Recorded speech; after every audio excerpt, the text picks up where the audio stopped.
League of Legends video. First of all, I would like to apologize for the lack of content in the past months. I think 2 months or something. I started getting busy in life, so I couldn't. I have the video. This video was prepared. Just this part, the voiceover, wasn't done. So yeah, we'll be looking at Yasuo in the top lane and in the mid lane. Let's start with a quick rundown of Yasuo's abilities. So, first, if he's passive, where the critical chance of Yasuo's is doubled, but the damage of each critical strike is lowered. So that's basically why we want to do a lot of critical strike chance on Yasuo, because it's doubled. So if you do 50% of critical strike, you will have a total of 100%. So every hit will crit. Um, and then he has its shield that is part of his passive as well, as everybody knows. The little bar below his health bar.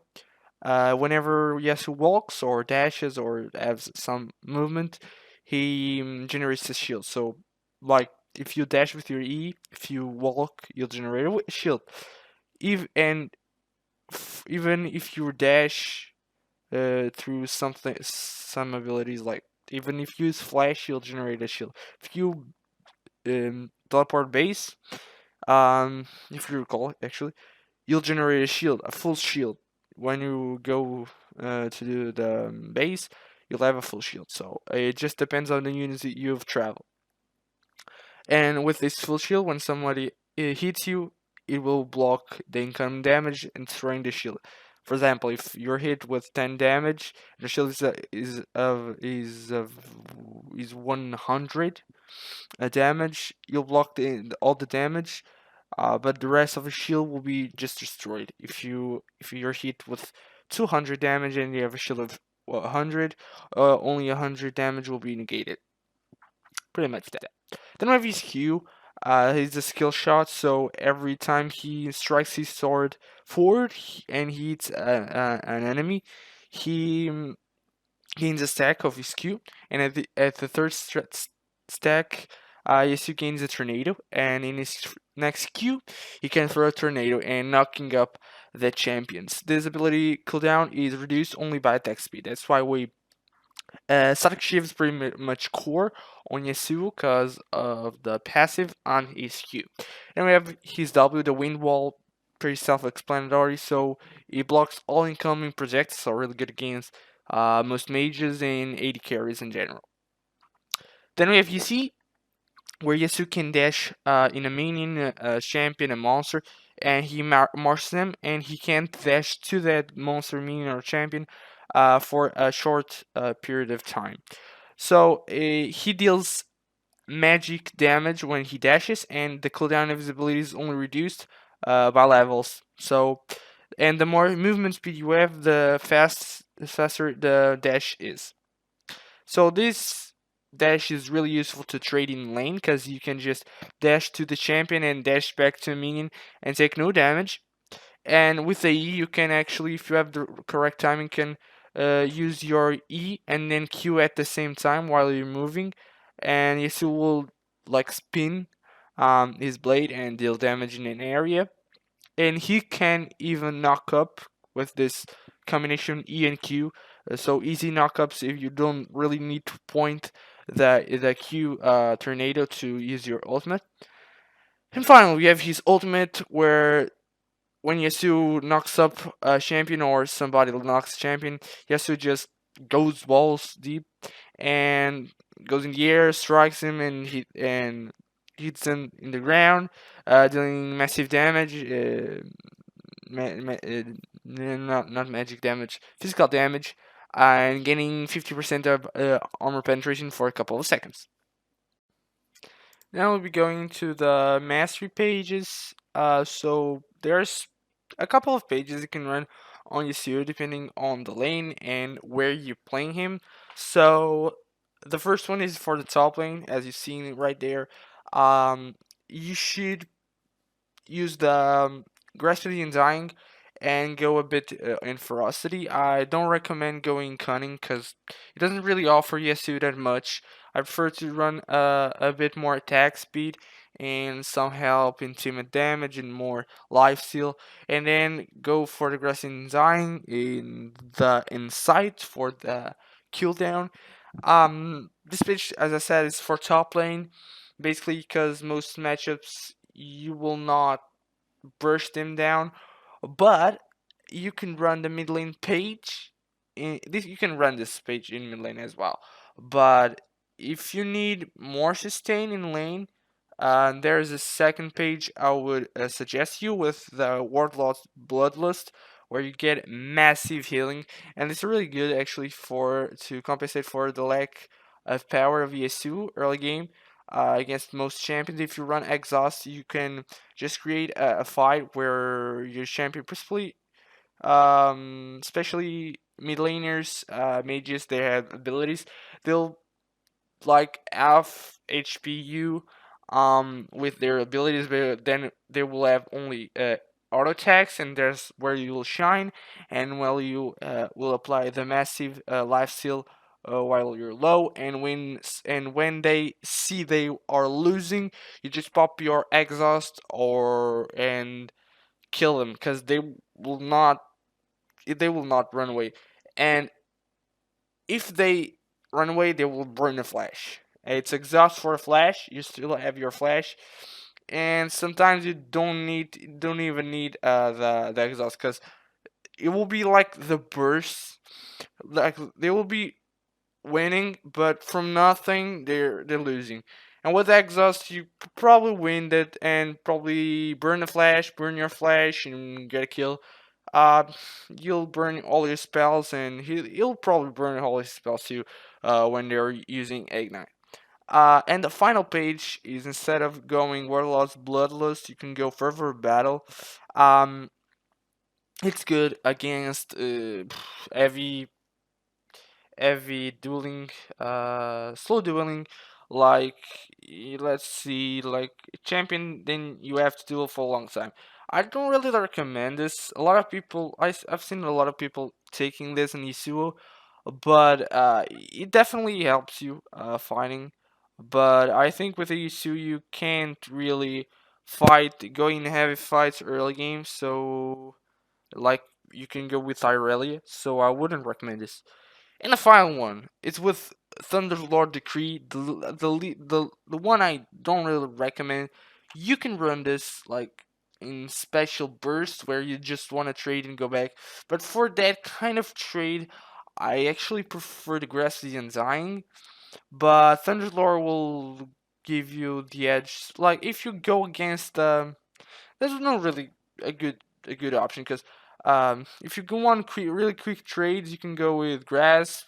If you want more sustained trades, you can go with Fervor Battle or Warlord's Bloodlust. But Warlord's Bloodlust is really good and can substitute Grasp of the Undying, replace Grasp of the Undying, because if you go against, you only want like small trades when you're going against a heavy poke or high damage champion. So if you take Warlord's Bloodlust, you basically engage, fight for a couple of seconds, go back and heal on your minions pretty easily. That's why I prefer Warlord Bloodlust, because then you earn the 7% armor penetration. That's really useful for battling. And that's pretty much it. I prefer this page overall. I prefer the favorite battle page. So I'll basically put I'll put I'll not put the pages, but I'll put. I said I would appear a page, but I'll just appear the first one, with Grestin dying, and then the Warlord Bloodlust, and you can just change the Warlord Bloodlust with favor of battle, and I will not even place the Thunderlord Decree because I think it's not worth at all. Finally, for runes, I have two different pages. I have one I use for Irelia, and I also use it for Yasuo. Basically, you want a page with full attack speed, so attack speed marks and attack speed quints, and then the other part is really depending. So I have a page with flat armor and scaling magic resist. And that is mainly for Yasuo. But then I have a page for Irelia that I also use for Yasuo. There's scaling and more armor. There gives you and scaling and more, of course, and the rest is the same.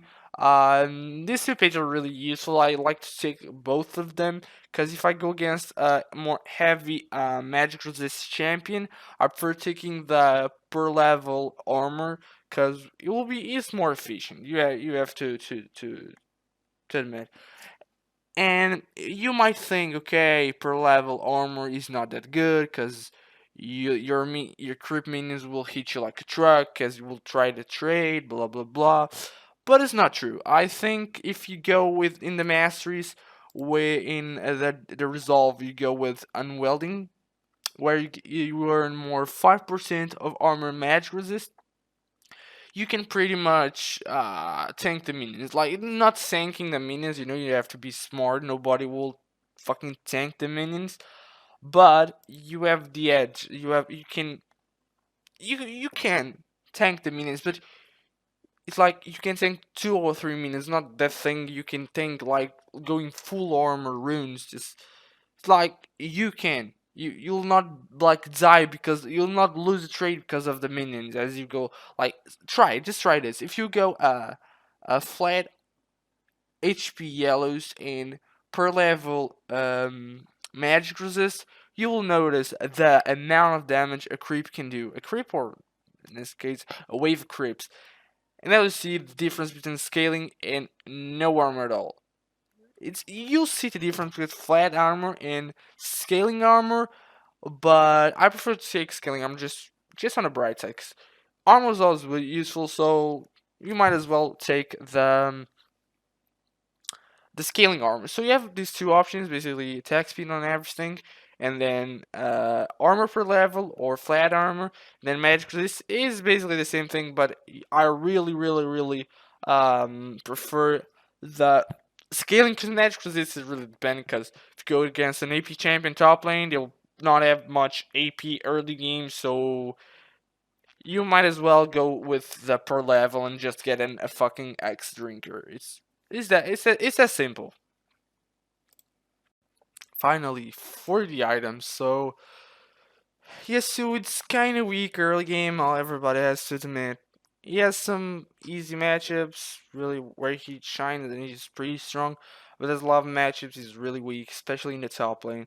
So and in the mid lane too. So that you should start with the static chief always. In mid lane. I'm first talking about mid lane. So static shift is always the first item, unless you go against an AP champion. So in the case you go for the X drinker, then static shift, then you go either way. So this is kind of complicated, and only by playing Yasuo a lot you'll actually understand when Trinity versus versus Infinity Edge is better.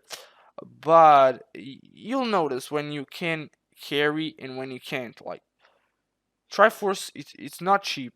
I know it, and you will only like do damage when you have when you have two items, your static shift or your Triforce. I know it's not cheap, but it's the only way. So if you're not fed, you should go Triforce. Always, always, always, always. But if you are even and you just got unlucky and you can actually do some plays where you can get some feed, you should go for the Infinity Edge 100%. Infinity Edge does tons of damage, helps you a lot. So, as starting items, we should go with X Drinker and then Static Shiv. Triforce if we're not fed, Infinity Edge if we're fed, then finish your X Drinker. Nextly, we should do some Life Steal, so we go for Adrian for the T or the Mercurial Scimitar. So Mercurial Scimitar is pretty self-explanatory. If you go against high CC team, you should go for the X Ringer. But if not, the Bloodthirst just get wrecked, bitch. It's awesome. It's an awesome item. And if you like, by this time, if you go Infinity Edge and you have BT, you have two BF based items, and it's tons of damage. Then after you have three items, if you're haven't done them all, you should do the rest as defense. So, and for boots, of course, you should go mercs always, or ninja tabbies. I don't really recommend berserkers because it doesn't give you a lot. And for boots, I really like for Fear or Electri is actually really good. Then for items, so we have 3 items, 4 with the boots, so 2 items left. I really recommend the start gauge if you're fat. It will help you a lot. Then go for your guardian angel, or or instead of the guardian angel, one of the other items like this is if you're fat. So start gauge in a defensive item, like really defensive, as I will explain later. And if you're not fat, you should pick 2 defensive items. So as defensive item, we first have against magic resist. So you have the classic Spirit Visage and a Banshee Veil. Then for armor, we have the Randwind's Omen that I mostly recommend for the slow, and that will help you a lot doing your damage, doing your combos. Really useful. Then the Sunfire. There is actually really good if you're losing against AD champions, but I don't really recommend it in the mid lane. If you're having trouble against AD champions, just go Phantom Dancer instead of Static Shift. You lose some damage because Static Shift it's basically it's magic damage, so you lose something, but you can probably turn things around after you have your BT. You have your 3 core items. So Sunfire, it's another great item. And then Denman's Blade, and finally Guardian Angel that gives you, it's a classic item for carrying. Then for top lane, everything is the same except as I was saying, the Sunfire Cape. So if you're losing against an AD champion, just go Sunfire Cape. Yasuo has, it will delay your shit, but it's better than nothing. You know, when you're desperate, and actually Sunfire, if you haven't noticed, is pretty darn strong right now. So Sunfire is not that bad, you know, and will help you form the lane if you're being pushed. Will help you a lot. It's just a nice item. And that's pretty much it for item. The rest of the top lane build is basically the same, but instead of going Phantom Disrespect Shiv as first item, I will always go Triforce. And I really recommend starting Phage instead of Zeal, because Phage will give you the edge on most team fights, on most skirmishes and trades, because you have the movement speed and you can apply your Q a ton of times, and basically in win trade because you're so fast and you can just go for him, E on him, Q him, auto attack, run. You run more than him because you have a phage, and just dash to me and clean out. And with a phage, you'll have, as I told you in the Blizz segment. So the more movement speed you have, the faster is your E. So you'll dash really easily with your E, and you just dodge everything. Imagine you're going against a fucking Olaf.